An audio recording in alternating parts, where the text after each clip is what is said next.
Text messages. Text messages are so important when you are closing deals because they keep the conversation alive even after your initial phone call with the seller. Text messages have an extremely high response rate. Depending on your list and your data, depending on your list and the conversation that you had with the seller, your response rate is going to be extremely high because it's like continuing the same conversation you had over the phone. You don't even want to end, quote unquote, end the conversation when you speak to a seller via text message. You always want to keep that conversation alive. You will always be ending each text with a question. You will always be giving them options inside the text message, and we'll go over that shortly. And you want to be personable. Yes, emojis. It's important. Let's get started.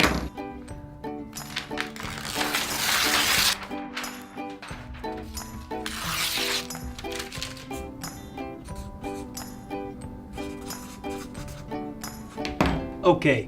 It's extremely important to know why you should be using text messaging when you close real estate deals and you try to get them under contract. And I'm also going to explain how you're going to do this. We're also even going to show you a real live example of how this works. But first, let's talk about the whys. When you talk to somebody over the phone, you want to carry on that conversation. With text messaging, it's continuous. It doesn't end, and it's always open-ended. It's an extremely high response rated marketing tactic. You're going to get a high response rate when you text somebody. If you're using questions inside your text message, you're definitely gonna get a response. It's not intrusive. What's cool about a text message is they can answer when they want. They don't have to look at it right now. It doesn't keep buzzing like when you're cold calling them. It's not intrusive, so they can answer when they like. And they probably would I know absentee owners really do prefer text because of the non-intrusiveness after you make that initial call. It helps you get to the seller, okay? This is an opportunity for you to get to know them, to text back and forth so that you can set up a time. You can get inside the house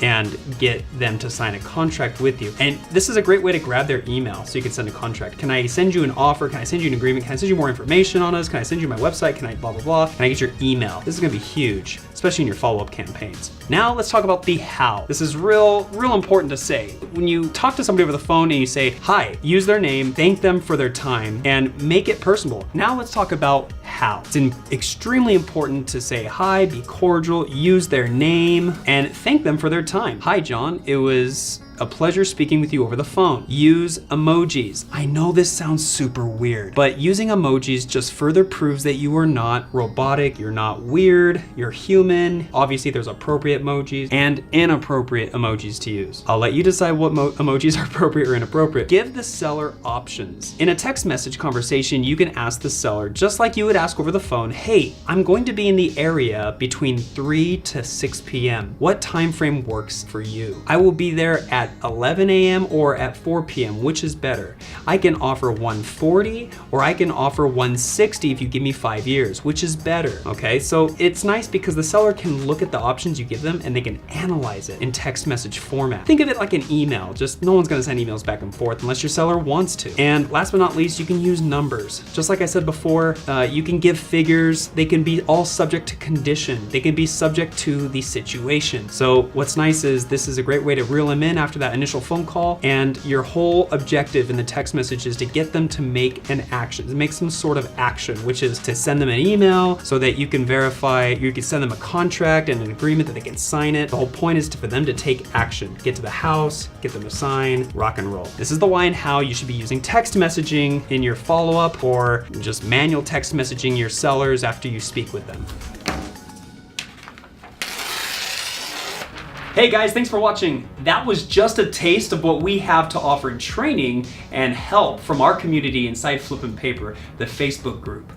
And text messaging is so important. It's probably one of our biggest converters of deals. Once we talk to the seller, we get into a text conversation with them until they close, or they say, I don't want to hear from you anymore. That's really how it works inside of lead follow-up management. Lead nurturing is key, and text messages are way important.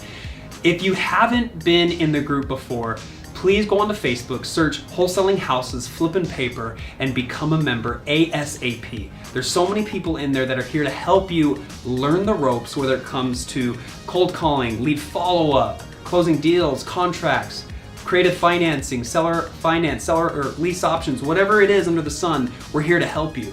Join the group ASAP. Thanks for watching.